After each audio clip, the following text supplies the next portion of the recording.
you leave the roundhouse and you go to One and Only. No, not. I worked for another small restaurant, Okay. which was also in the top 10. It was called the Showroom. It was, right, yeah. Yeah, probably, yeah. And Bruce Robertson was one of the best chefs then. Very good guy. He's late. But eventually, I think I only worked there for 4 months. Then it closed down. And coincidentally, the One and Only was opening. But at that time, I wasn't looking for a job. We had just closed, and the One and Only was opening. So the lady who interviewed me for the Roundhouse was the same person interviewing for the One and Only. So he's like, Tinashe, I know your restaurant closed. Please send your CV here. They're looking for people. And I was like, okay, I'll just send it. And they called me for the interview, another group interview again. And by then, my wine knowledge was really high. So the F&B manager who was interviewing had been a head sommelier previously. So he picked up that this guy knows a bit about wine. And was like, okay, just hold on a bit. I'm going to call someone. So he went to call the head sommelier, who was the group sommelier for One and Only. So he'd come from Dubai. He's like, you need to speak to this guy. I'm like, hold on, guys, what's happening here? It's like, no, we're going to put you on the wine team. You know, you're going to work with these guys. I was like, no, I'm here for a waiter position. So by then on, you know, your mind is so blue that waiters make more money. So this other stuff doesn't really matter at all. The only way they convince isn't that fascinating, Tinashe? Yeah, that you are there and you don't realize that actually this is a crossroad. You choose to be a waiter and you miss your destiny and your purpose. But this man actually forced you towards your purpose.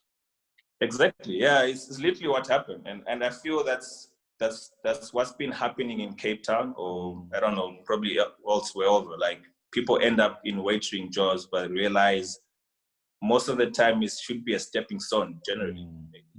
Back in the days, waitering in Cape Town was a student at UCT trying to get some pocket money.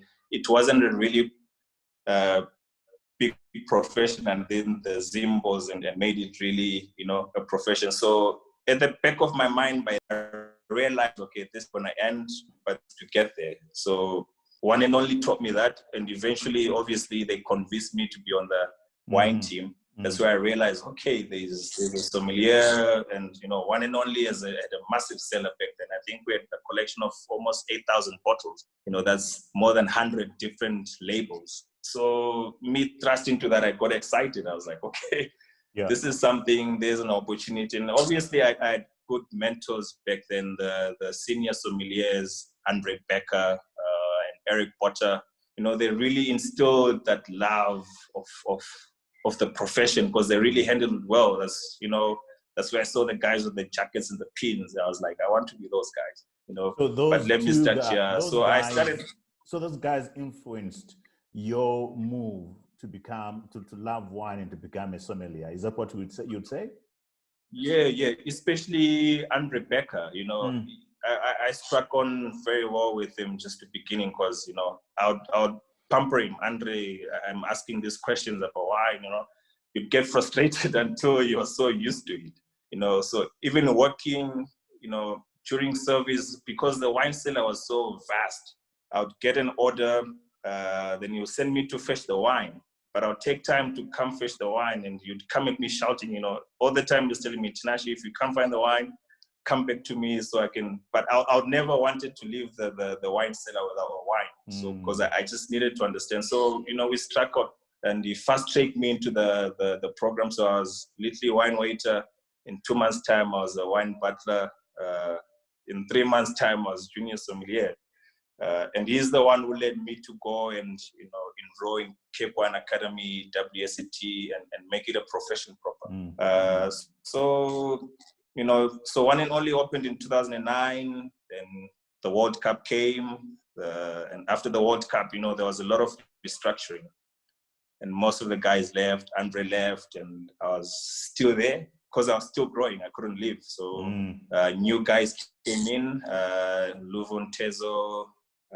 So I worked with Gordon Ramsay of the, you know, the Hell's Kitchen. Tell me about working with Gordon Ramsay. Tell me about that experience as briefly as possible. Well, I'll say he was never there. I think he only came twice during the operation of the restaurant. Yeah, but But I think that the restaurant itself, the way it was well run was, you know, it introduced me to different foods. That's where I also started to learn about the Wagyu beef, you know, the Kobe, because you'd sell that piece for 800 rands. It was so intriguing. Like, okay, why is this beef so expensive? And you learn about it.